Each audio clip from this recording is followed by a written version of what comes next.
3 सितंबर 2025 Beijing में चीन की तारीख की सबसे बड़ी फौजी परेड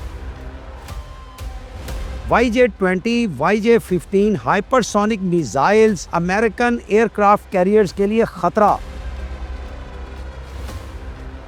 न्यूक्लियर टायराइड का पहली बार मुकम्मल मुजाहरा, जमीन, समंदर और फजा से एटमी वॉरहेड्स लॉन्च करने की सलाहियत।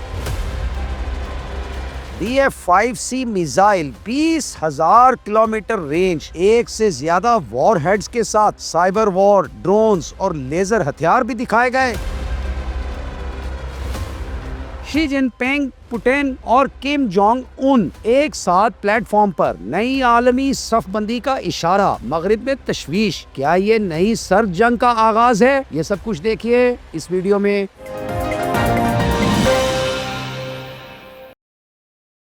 अस्सलाम वालेकुम, मेरा नाम है सजाद शफीक भट्ट। चीन की सबसे बड़ी फौजी परेड, हाइपरसोनिक मिसाइल्स, एटमी ताकत और ग्लोबल मैसेज। नाजरीन, तसव्वुर करें कि आप बीजिंग के दिल में चांगआन एवेन्यू पर खड़े हैं, जहां सुर्ख गुब्बारे हवा में लहलहा रहे हैं।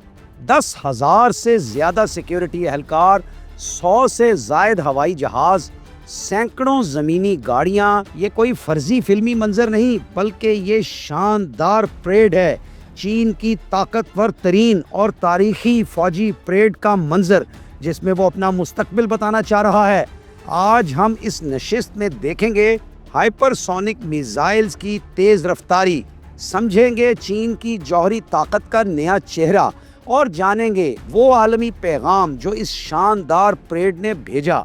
तो तैयार हो जाएं एक ऐसा सफर शुरू करने के लिए जिसे आप नहीं भूल पाएंगे। ये जबरदस्त परेड 3 सितंबर 2025 को मुनक्किद हुई, जब चीन ने अपनी 80वीं सालगिरह के मौका पर दूसरी जंगे अजीम के खात्मे की याद ताज़ा की, और चीन ने इसे एक पुरअमन यादगार के बजाय आलमी ताकत का ऐलान बनाया।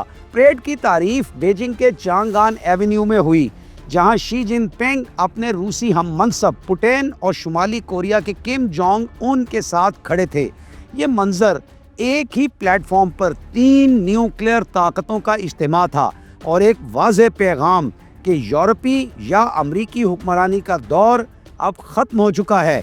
मगरबी रहनुमा वहाँ मौजूद नहीं थे, जिससे दुनिया में बढ़ती हुई तकसीम साफ नजर आई, जबकि चीन ने अपनी फौजी ताकत को एक नए अंदाज में दुनिया के सामने रखा। परेड में सबसे ज्यादा तवज्जो हाइपरसोनिक मिसाइल्स ने हासिल की, जो खास तौर पर समंदर में दुश्मन के हदफ को निशाना बनाने के लिए बनाए गए हैं और अपनी गैर मामूली रफ्तार से हर रिवायती हद तोड़ देते हैं। यिंगजी सीरीज के ये मिसाइल्स YJ-15, YJ-17, YJ-20, ये मिसाइल्स आवाज की रफ्तार यानी माक 6.4 की रफ्तार से इधर उधर हो सकते हैं, यानी मैनूवर कर सकते हैं, और इन मिसाइलों के दिफा के सिस्टम को नाकारा बना सकते हैं और एयरक्राफ्ट कैरियर्स को मुकम्मल तौर पर निशाना बनाकर तबाह कर सकते हैं। इन हथियारों का मकसद सिर्फ रफ्तार ही नहीं, बल्कि गैर मुतवक्के रास्ता इख्तियार करना भी है। लिहाजा रिवायती एंटी मिसाइल दिफाई निज़ाम नाकाम हो सकते हैं। ये चीन का एक साफ पैगाम था, तूफान आ रहा है, हम जौहरी और तेज हैं, होशियार रहो। इस तरह चीन ने दी अपनी पहली न्यूक्लियर मुंह दिखाई, यानी हवाई, जमीनी और समंदरी रास्तों से ऐसे मिसाइल्स जो जौहरी वॉरहेड्स ले जा सकते हैं, जिसे उर्फ़े आम में ट्रायड कहा जाता है। इसी तरह फिजाई लॉन्च जो मिसाइल हैं, उसमें जिंगली 1 है, जुलांग 2 है। इसी तरह इंटरकॉन्टिनेंटल बैलिस्टिक मिसाइल्स हैं, DF-61, DF-31, DF-31 AG, और इसमें ऐसे मिसाइल्स भी शामिल हैं जो सबमरीन यानी आबदोजों से लॉन्च किए जाते हैं। इसी तरह ज़मीनी मोबाइल्स हैं, इसी तरह साइलोस से लॉन्च होने वाले ICBMs हैं, जिसका मैंने जिक्र किया, इंटरकॉन्टिनेंटल बैलिस्टिक मिसाइल्स, यानी एक बरे-आज़म से दूसरे बरे-आज़म तक एक्सेस रखने वाले मिसाइल। इसी तरह DF-5C है, ये एक ख़ास तरह का मिसाइल है जो ज़मीन पर मौजूद अहदाफ को निशाना बनाने की भरपूर सलाहियत रखता है और मल्टीपल सलाहियत रखता है। ये अपना रास्ता तब्दील कर सकता है, ये मल्टीपल वॉर हेड्स के साथ सफ़र करता है और 20,000 किलोमीटर तक रसाई रखता है। इससे चीन ने दुनिया को दिखा दिया है कि उसकी जौहरी ताकत ना सिर्फ काबिल एतमाद है बल्कि उसे कहीं भी ले जाया जा सकता है और ये कई वॉर हेड्स बैक वक्त एक साथ ले जाने की सलाहियत रखती है। यानी कोई भी बड़ी से बड़ी ताकत हो, चीन के इस निज़ाम को पहले ही से ख़त्म करना तकरीबन नामुमकिन समझा जाएगा। परेड ने ना सिर्फ मिसाइल्स बल्कि अपनी डायरेक्टेड साइबर स्पेस, ड्रोन्स और हथियार भी दिखाए। इसी तरह साइबर फोर्सेस ने खुद को बेहतरीन जदीद तफव्वुक का मरकज़ बनाया है। उनके पास अवेयरनेस, हमले और दिफा की भरपूर सलाहियतें मौजूद हैं। ड्रोन्स हवा में, समंदर में और ज़ेरे आब रिकॉनिसां यानी निगरानी के अमल को खुद मुख्तार तरीके से करने के लिए और खुद मुख्तार तरीके से हमले करने के लिए डिज़ाइन किए गए हैं।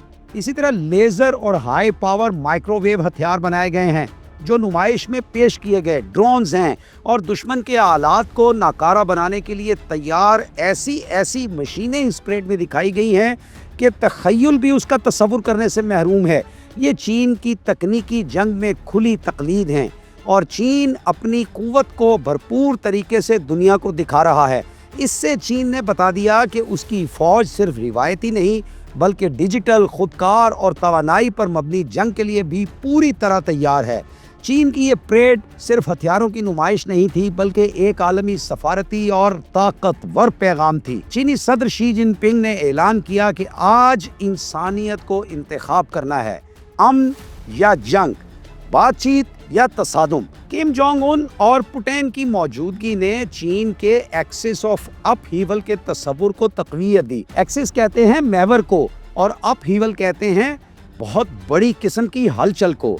यानी अमेरिका ने एक कॉन्सेप्ट दिया था एक्सिस ऑफ ईवल का, उसके मुकाबले में चीन एक तस्वुर लेके आया है एक्सिस ऑफ अपहीवल का। यानी हम वो महवर हैं जो दुनिया में भरपूर किस्म की हलचल मचा देने की क़ुव्वत रखता है। यानी मगरिब को चैलेंज करने वाली एक नई ताकत का इत्तेहाद, जिसमें नॉर्थ कोरिया है, जिसमें चीन है और जिसमें रूस है। तीनों एटमी ताकतें हैं। अमेरिकी सदर डोनाल्ड ट्रंप ने इस हवाले से सोशल मीडिया पर शदीद रद्द-ए-अमल दिया है और इसे एक साजिश करार दिया है। भाई, तीन ममालिक का अगर आप इसमें इत्तेहाद हो रहा है तो आप उसको साजिश कैसे कह सकते हैं। बहरहाल माहिरीन का कहना है कि ये परेड ताइवान पर दबाव, जनूबी चीन के समंदर में हुक्मरानी और अमेरिकन दिफाई निज़ाम को निशाना बनाने की हिकमत अमली का ऐलान है। इस पर आलमी रहनुमाओं और मुबस्सिरीन ने अपने अपने खदशात का इजहार किया है कि एक नई सर्द जंग की संत में हम बढ़ते चले जा रहे हैं। एक नई सर्द जंग का आगाज़ होने वाला है। नाज़रीन, आपको याद होगा कि अमेरिका और रूस के दरमियान एक बड़ा लंबा अरसा सर्द जंग रही और 80s की दिहाई में बिल आखिर अमेरिका रूस को शिकस्त देने में कामयाब हो गया और रूस के टुकड़े हो गए। लेकिन अब जब आपने ये पूरी कहानी देखी, एक मिनट के लिए पुरसुकून होकर सोचें, क्या ये सिर्फ एक यादगार है या एक ख़तरनाक सिमत में पहला कदम? क्या चीन ने सिर्फ फौजी क़ुव्वत दिखाई है या एक नया आलमी निज़ाम कायम करने की तैयारी बताई है? आप क्या समझते हैं? क्या दुनिया एक नए अमन के लिए तैयार है या नई सर्द जंग की राह पर गामज़न है? इस सब के बारे में अपने ख्यालात का इजहार ज़रूर कीजिएगा। इंतज़ार रहेगा। बशर्ते ज़िंदगी फिर मुलाकात होगी। अल्लाह हाफ़िज़।